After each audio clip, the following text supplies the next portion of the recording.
السلام علیکم ورحمۃ اللہ وبرکاتہ۔ الحمدللہ رب العالمین والصلاة والسلام علی سید المرسلین، اما بعد فاعوذ باللہ من الشیطان الرجیم، بسم اللہ الرحمن الرحیم۔ فصل لربک وانحر، صدق اللہ العظیم۔ معزز ناظرین کرام، آج انشاءاللہ قربانی کے احکام و مسائل آپ کے سامنے پیش کیے جائیں گے۔ میرے عزیزوں، قربانی ماہ ذی الحجہ کا چاند نظر آتے ہی پورے عالم اسلام کا مسلمان سنت ابراہیمی کی ادائیگی کے لیے بیدار ہو جاتا ہے۔ آقا علیہ الصلاۃ والتسلیم نے کو قربانی کا حکم دیا گیا۔ صحابہ کرام نے پوچھا قربانی کیا ہے؟ تو سرکار علیہ السلام نے فرمایا تمہارے باپ حضرت ابراہیم علیہ السلام کی سنت مبارکہ ہے۔ صحابہ نے عرض کی یا رسول اللہ صلی اللہ تعالیٰ علیہ وسلم، اس میں ہمیں کیا حاصل ہوگا؟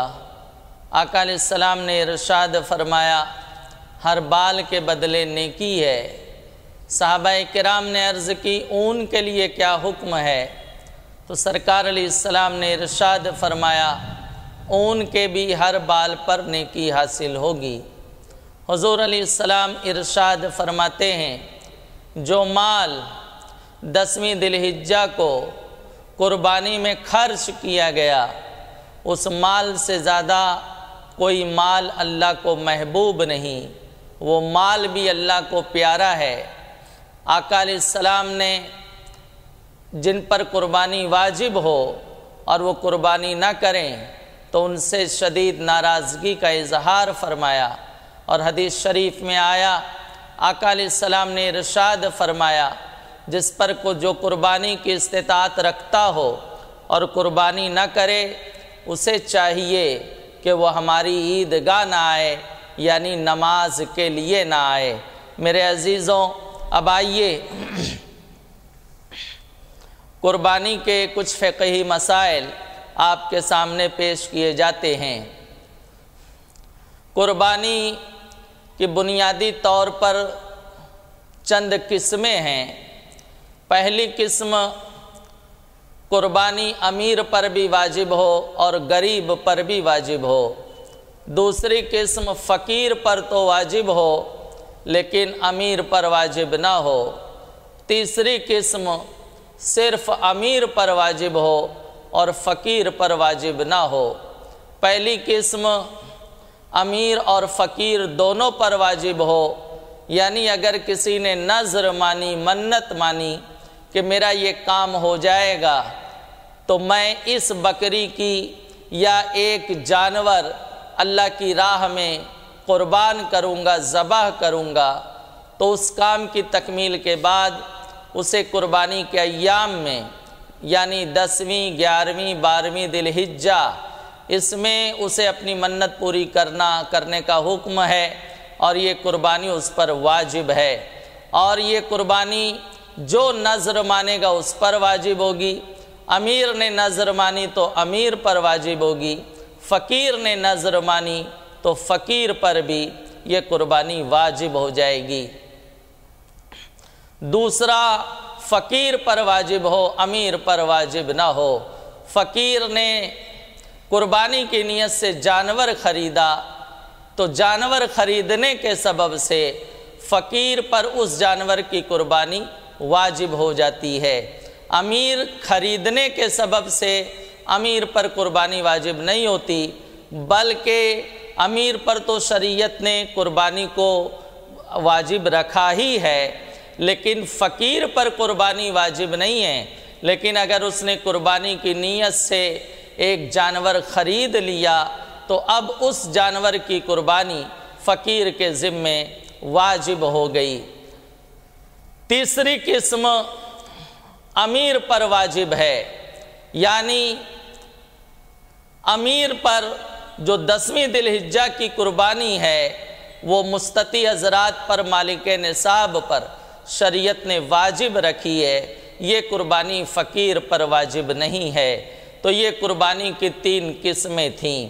قربانی کی تعریف اگر آپ دیکھیں تو شریعت میں قربانی کی تعریف یہ ہے، شریعت مطہرہ میں قربانی کی تعریف یہ ہے کہ خاص جانور کو خاص دن میں اللہ کی رضا کے لیے ذبح کرنا، اس کا نام قربانی ہے۔ خاص جانور یعنی حلال ہو اور وحشی نہ ہو، یعنی بکری اور بھینس، پاڑا اور اس کی دوسری جو جنس ہے بڑے جانور، اور اسی طرح سے اونٹ، جس نر کی قربانی جائز ہے اس کے مادہ کی بھی قربانی بلا کراہت جائز ہے۔ بکری میں بھیڑ، دمبا، بکرا یہ سب اس کی جنس ہے اور ان کی قربانی جائز ہے۔ تو خاص جانور سے مراد یہ 3 جانور ہیں۔ دوسرے جانور جو جنگلی ہیں، وحشی ہے، نیل گائے، ہرن وغیرہ، ان کی قربانی ناجائز ہے۔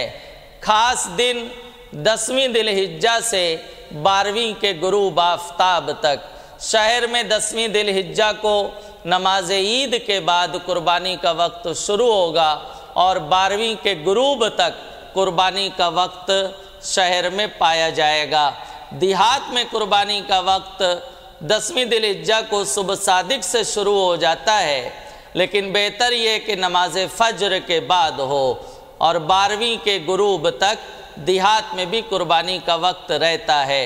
میرے عزیزوں، اب اگر کوئی شہر کا رہنے والا ہے اور اگر اس نے جانور دیہات میں بھیج دیا تاکہ 10ویں کو جلدی قربانی ہو جائے، مہمان وغیرہ کی آمد ہوگی، ان کی ضیافت وغیرہ میں جو ہے کوئی کمی نہ رہے اور جلدی ہو جائے، تو یہ کیا جا سکتا ہے۔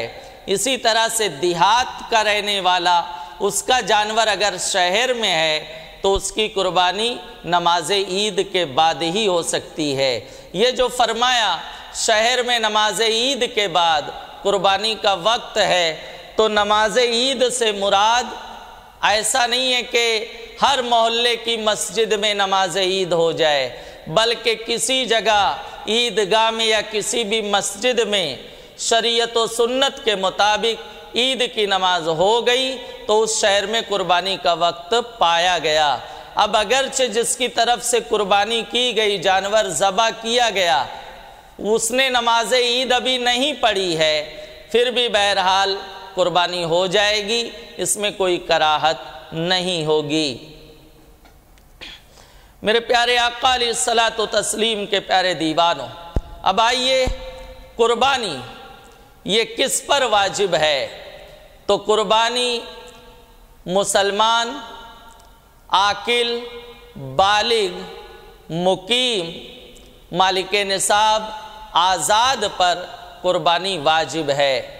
مقیم یعنی مسافر نہ ہو، مالک نصاب ہو، فقیر نہ ہو، آزاد ہو، غلام نہ ہو، ان لوگوں پر قربانی واجب ہے۔ یہ تمام شرطیں پائی جائیں گی تو قربانی واجب ہوگی۔ اور قربانی واجب کوئی بڑا جانور واجب نہیں ہے، بلکہ ایک حصہ یہ واجب ہے۔ اب اگر کسی نے ایک حصہ لے لیا، بڑے جانور میں 7 حصے ہوتے ہیں، بکری، بکرا، دمبا میں 1 حصہ ہوتا ہے، تو قربانی ایک حصہ واجب ہے۔ بڑے جانور میں 7 لوگوں کی شرکت بلا کراہت جائز ہے۔ جس طرح سے مرد حضرات پر قربانی واجب ہے، اسی طرح سے عورتوں پر بھی قربانی واجب ہے۔ جو بھی مالک نصاب ہوں گے، اگر وہ عاقل و بالغ ہیں تو بہرحال ان پر قربانی واجب ہوگی۔ انشاءاللہ بہت جلد ہم دوسری ویڈیو میں آپ سے ملاقات کریں گے اور قربانی واجب ہونے کی شرائط اچھے سے اس کی وضاحت کرنے کی کوشش کریں گے۔ السلام علیکم ورحمۃ اللہ وبرکاتہ۔